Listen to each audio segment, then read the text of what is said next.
Hello, good afternoon, candidates. I hope you all are well. और my name is Saraswati Verma.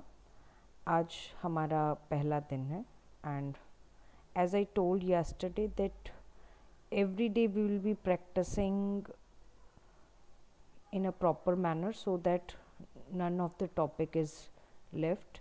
So today is our day 1 and the topics that we will be doing will be related to reading passages. Because this also was a very important section. जिन भी candidates को ये लगता है कि हमें इसकी कोई ज़रूरत नहीं तो they are very wrong because 2 passages will be definitely carrying 20 marks. So this is very important and we should take care of this. So today I will be teaching you reading one or any of the passages because 2 passages will be there. So either 1 or 2 passages I will be teaching you today. One will be based on the writing skill. One topic will be reported speech, that is related to grammar. And from the literature side, we shall be studying today William Shakespeare life and his famous quotes along with his some of the famous plays. But before I start, if you are not having any notebook or book, I suggest you all must have this kind of a plain means you should start so that by the end of the day you are having all the notes ready with you. And if you are not having such a notebook, why I am suggesting for such notebook, because it is like in your HPSC PGT exam papers, the answer sheets are of this format, they are in this portrait form. So I suppose you all must purchase this if you are not having it, and if you cannot purchase it right now, have some papers or some notebook with you and a pen. That is very important. Whatever important things I am teaching, that must be noted, and whatever the questions are given on daily basis, you all must attempt it. Unless you attempt the questions and you do not do the writing practice, it will not be possible for you to score good marks, right? So basically either I give you any task related to reading comprehension or writing or grammar, you must write it, attempt it in the prescribed time and forward it in my prescribed telegram group. So guys, I'll be giving the this telegram link in my description, so from there you can join, and please post your answers. Unless you post your answers, I'll not be able to evaluate and I'll not be able to give you a proper guidance, because this is not an objective based question paper, this is a subjective question paper. तो सभी candidates इस चीज़ का ध्यान रखेंगे कि आप लोग अपने साथ एक नोटबुक और पेन ज़रूर रखें और उसमें सारी चीज़ें नोट करें. आपका जो डेली का आवर्स होने वाले हैं, study hours, that should be 5 hours. आपको डेली बेसिस पे 3 hours you must give for writing practice. 2 घंटे पढ़ें और उस 2 घंटे में आपने जो पढ़ा है वो आपको 3 घंटे लिख कर दिखाना है. ये जो 2 घंटे आप पढ़ रहे हैं, जो मैं आपको क्लासेस दे रही हूँ, इन 2 घंटे में जो भी आपको काम दिया गया है वो आपको 3 घंटे राइटिंग प्रैक्टिस के साथ आपको मुझे फॉरवर्ड ज़रूर करना है. अगर आप ये काम नहीं कर सकते हैं तो आप आज से ये मान के चलें कि आपका सिलेक्शन नहीं होगा. Writing is very much important. Unless you write the things, you cannot judge yourself. So please do this, and without making any delay, let's start our next our today's class. So first and foremost, I am giving a reading comprehension for you. You all can pause it and you all can read the stanza, this paragraph. So as this is our starting day, so I have chosen a very simple text for you. I request you all to pause, read it, and then you can make it means you can write all the answers on a piece of paper, and after writing on a piece of paper, you please forward it in my telegram group. So please pause it.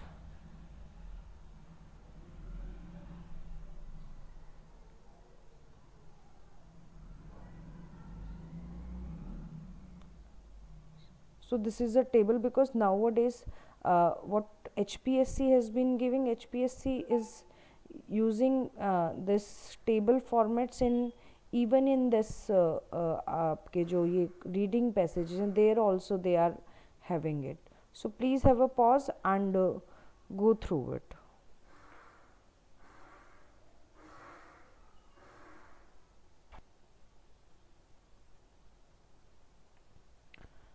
So I think now the recording has started.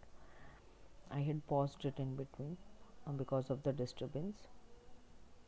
So if we talk about his late career, in 1603 Queen Elizabeth died and James VI, बोलते हैं बहुत सारे बच्चे, बेटा this is not James VI, it is to be pronounced as James the Sixth. Okay, तो James the sixth जब गद्दी पर बैठते हैं स्कॉटलैंड में, और वो फिर किस तरह से बनकर आ जाते हैं, ही जेम्स द सिक्स्थ स्कॉटलैंड में वो फिर क्वीन एलिजाबेथ की डेथ के बाद James the first of England, ये आप प्लीज़ नोट कर लें अपनी नोटबुक में, और वो James the first of England बनकर गद्दी पर बैठते हैं. Shakespeare and his friends change their acting companies name to the King's man and became more popular than ever. और क्वीन एलिजाबेथ के बाद जब जेम्स द फर्स्ट इंग्लैंड के किंग बनते हैं तो उस टाइम पर ये और भी ज़्यादा पॉपुलर हो जाते हैं, and they named themselves as King's man. एक बिफोर आई गो, आप मुझे MAN और MEN इसका डिफरेंस ज़रूर लिख के, मुझे बड़ी एम्बेरसमेंट फील होती है बीइंग एन इंग्लिश टीचर जब बहुत सारे कैंडिडेट्स और बच्चे इस छोटे से डिफरेंस को नहीं बता पाते हैं. तो and became more popular than ever, वो काफ़ी पॉपुलर हो गए. एक्चुअली शेक्सपियर की एक सबसे बड़ी वीकनेस बोलें या फिर हम बोलें कि उनको एक इग्नोरेंस थी इस चीज़ की कि उनको ये एहसास ही नहीं था कि मैं कितने अच्छे फेमस प्लेज लिख रहा हूँ और क्या क्या लिख रहा हूँ. उन्होंने कभी भी अपने प्लेज को, अपने ड्रामास को except for the as script, उन्होंने उनको कहीं सेव या प्रिजर्व रखने की कोशिश नहीं की. And between 1595 and 1611 William Shakespeare wrote 37 plays. देखो अब बहुत सारी बुक्स में इसको 38 प्लेज बोलते हैं, किसी को 37 प्लेज बोलते हैं, तो आप जहाँ पर भी मेंशन करें वहाँ 37 प्लेज की जगह पे आप 37 + 1 प्ले लिख सकते हैं. एंड हंड्रेड्स ऑफ सोनेट्स की जगह आप 154 सोनेट्स भी लिख सकते हैं, क्योंकि बहुत सारी ऐसी पोएम्स भी हैं जो ऐसा माना जाता है कि शेक्सपियर ने लिखी हैं. His plays can be grouped into 3 categories: comedies, tragedies and histories. और हम chronicles भी उनको बोल सकते हैं. कॉमेडी क्या होता है, देखो जिसमें ना एक बार बीच में थोड़ा सा awkward situations आएंगी, थोड़ा obstacles आएंगे, hardships आएंगी, और बाद में later on एक हैप्पी एंडिंग होगी, थोड़ा सा कहीं कहीं पर फन एलिमेंट होगा. जो भी कॉमेडीज़ आपको मिलेंगी शेक्सपियर की, उनमें आप देखेंगे कि या तो कोई फूल मिलेगा या फिर आपको कोई क्लाउन मिलेगा. ठीक है, या तो आपको कोई फूल मिलेगा या फिर आपको कोई क्लाउन भी मिलेगा. ठीक है, तो कॉमेडी में क्या होता है कि थोड़ा सा ह्यूमर एलिमेंट होता है, थोड़ा सा आपको फन एलिमेंट मिलेगा, बीच में थोड़ा सा ऑब्स्टेकल्स, हार्डशिप्स आएंगी, और फिर बाद में वो सारी चीज़ें रिजॉल्व हो जाएंगी. A comedy can be recognised by its name. It is named for the situation of the play.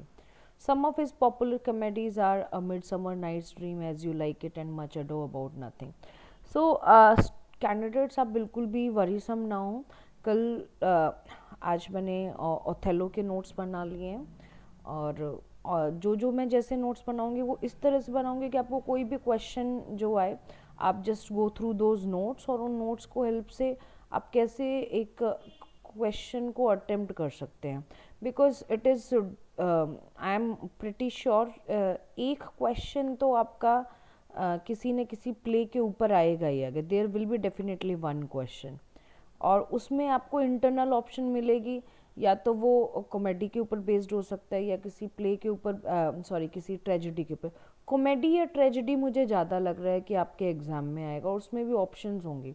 तो हम सारे जो फेमस कॉमेडीज़ हैं, we will be doing all those famous comedies, plus we will be doing all the famous tragedies also. तो आप अभी ये ना करें कि भाई मैम ने आज because this is a beginning day, बहुत सारे ऐसे कैंडिडेट भी हो सकते हैं जिन्होंने बहुत बारीकी से कभी तैयार ना किया हो।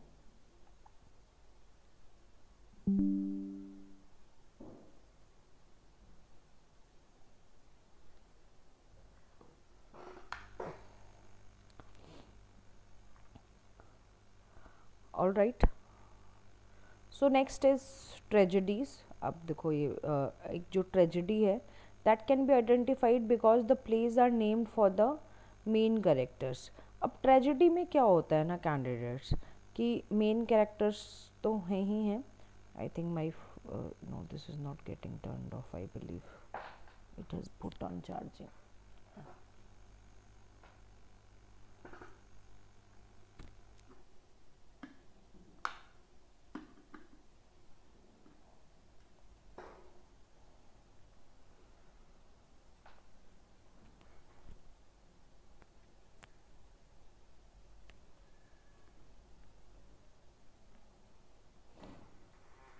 ट्रेजेडीज़ में क्या होता है कैंडिडेट्स, कि जब भी कोई ट्रेजेडी होगी तो उसमें एक अनहैप्पी एंडिंग होगी, एक सैड एंडिंग होगी।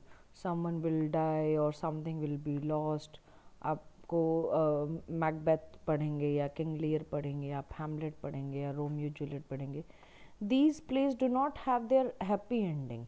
तो यहाँ पर आपको हमार्शिया तक पहुँचता है जो प्रोटेगनिस्ट है, फिर एक उस हमार्शिया के कारण ही गोज़ डाउन। मैकबेथ में भी जैसे आपने पढ़ा होगा, और अगर आपने नहीं भी पढ़ा तो यू डोंट वरी, आपको मैं सारे जो इम्पोर्टेंट ट्रेजेडीज़ हैं उनकी सारी स्टोरी, उनके main characters I will be telling, plus आपको सारी जो बोलते हैं जो कॉमेडीज़ हैं।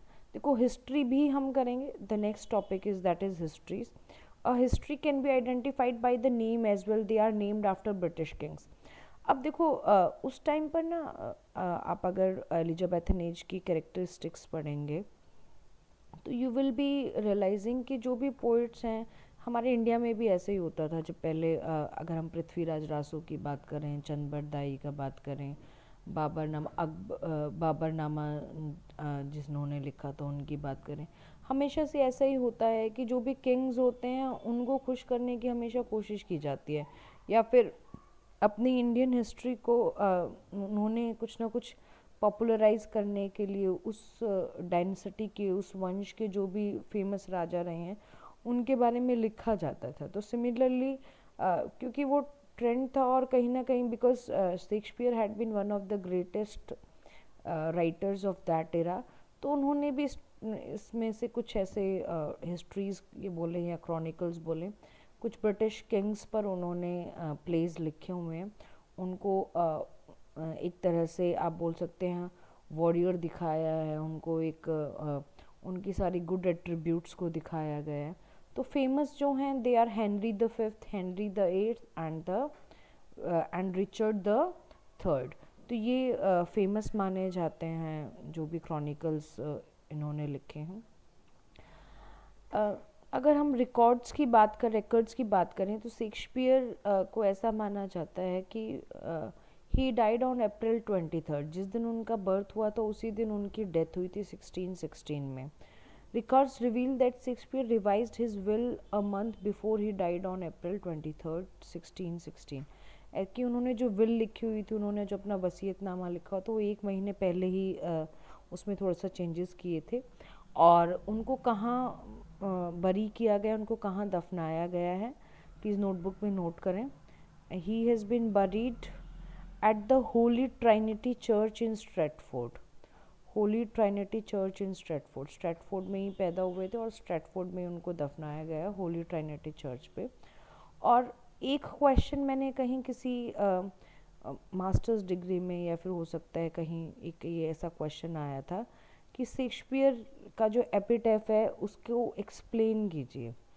तो आप इस एपिटैफ को पूरी तरह से, एपिटैफ होता है कि जब कोई टूम्बस्टोन जो होता है, यानी कि कब्र के ऊपर जो पत्थर जो लगाया जाता है उसके ऊपर कुछ ना कुछ वर्डिंग्स उकेरी जाती है, उसको एपिटैफ बोलते हैं। तो शेक्सपियर ने एक का जो ये एपिटैफ है ये बड़ा ही फेमस माना जाता है। उस टाइम पर क्या था ना कि जो ग्रेव रॉबर्स थे, यानी कि जो कब्रों को लूटने वाले जो रॉबर्स थे, उनसे वो उसको ना लूटे, तो उन्होंने एक 4 लाइंस का बड़ा ही खूबसूरत उनकी कब्र पे, उनके ग्रेव पर एक एपिटैफ लिखा हुआ है। तो ये जो एपिटैफ है आपको ना बाई हार्ट याद होना चाहिए, मतलब बिल्कुल ऐसे जैसे हम मछली जल की रानी है याद करते किया है हमने कभी बचपन में, तो वैसे ये जो चारों लाइंस हैं आपको पूरी तरह से याद होनी चाहिए। कहीं पर भी किसी ट्रेजेडी के बारे में अगर आपका कोई क्वेश्चन आ जाता है तो वहाँ भी आप इस चीज़ को कोरिलेट करके लिख सकते हैं। बिगनिंग कहीं पर कर सकते हैं, कहीं मिडल में आप डाल सकते हैं, कहीं एंडिंग में डाल सकते हैं। और ये क्वेश्चन, ये जो चारों लाइन्स हैं ना, ये बड़ी ही इम्पॉर्टेंट है। और let's learn it. Good friend, for Jesus sake forbear to dig the dust enclosed here, pleased be a man that spares these stones and cursed be he that moves my bones. इनका meaning ये कि good friend, कि जो भी तुम हो मेरे अच्छे प्यारे दोस्त, भगवान के लिए, जीजस के लिए, यीशु के लिए छोड़ दो इन चीज़ों को। क्या चीज़ छोड़ दो? To dig the dust. यहाँ पर जो आसपास जो धूल मिट्टी है जिसके यहाँ देखो, यहाँ ये पहले जो इंग्लिश थी, जो प्रेजेंट में आप इंग्लिश देख रहे हैं वैसी नहीं थी, तो आप इसी इंग्लिश में ही इसको याद करेंगे। विद मीन्स आप आज के टाइम के अकॉर्डिंग तो ये वर्ड्स की रॉन्ग स्पेलिंग हो जाएंगे, बट स्टिल आपको इसी स्पेलिंग के साथ इसको लर्न करना है, because these are the original ones. कि जो यहाँ पे आसपास जो धूल है जिस एनक्लोज एरिया में, इस पूरे एरिया में, इसको मत खोदो। Blessed be a man that spares these stones. उस आदमी को बड़ी दुआएं लगेंगी जो यहाँ के स्टोन को स्पेयर कर देगा, इसको छोड़ देगा, या फिर इनको उसको टच नहीं करेगा, इसको बर्बाद नहीं करेगा। And cursed be he that moves my bones. और उनको बद्दुआ लगे, उनको अभिशाप लगे जो यहाँ पर जो मेरी बोन्स हैं उनको मूव करेगा। यानी कि after his death he wanted to be in complete, क्या बोल सकते हैं हम, कि एक पीस में एक वो रहने की उनकी विश थी, and that is why on his epitaph it has been written. एक ये बहुत इम्पॉर्टेंट है कि जो शेक्सपियर ने, बिकॉज मैंने जैसे बताया कि उन्होंने अपने कोई भी ड्रामास को, कोई भी प्लेस को अच्छे से सेव नहीं किया था, तो शेक्सपियर के इन 1623 actors in Shakespeare theatre company put together the first folio a published collection of Shakespeare's plays and poems. तो ये बहुत इम्पॉर्टेंट है, तो आप इस चीज़ को भी बड़ा नोट करें कि ये एक्चुअली शेक्सपियर ने खुद नहीं किया था, but it was done by his fellow theatre artist. अभी आगे आपको मैं शेक्सपियर की फेमस 20 कोट्स करवाने वाली हूँ, और ये कोट्स बहुत ही ज़्यादा इम्पॉर्टेंट हैं। क्यों इम्पॉर्टेंट हैं ये? क्योंकि आप जो राइटिंग स्किल में हो सकता है कि आपको कोई ऐसा आर्टिकल राइटिंग आ जाए, कोई स्पीच आ जाए, कोई डिबेट आ जाए जहाँ आप इनको यूज़ कर सकते हैं। प्लस जो भी एक क्वेश्चन हम प्रेडिक्ट कर रहे हैं, इनमें से कोई ना कोई एक क्वेश्चन ऐसा आ सकता है, and we must remember these quotes. आप ये सारी कोट्स नोट करेंगे, इनके मीनिंग नोट्स करेंगे, ताकि आप इसको एग्ज़ाम टाइम में अच्छे से लिख सकें। तो ये फेमस कोट्स जो हैं शेक्सपियर की, that we will be doing in our next video. So the day 1 is continued and we will be doing it in our next video, जो मैं अभी थोड़ी ही देर में आपके चैनल पर अपलोड कर दूँगी। Thank you.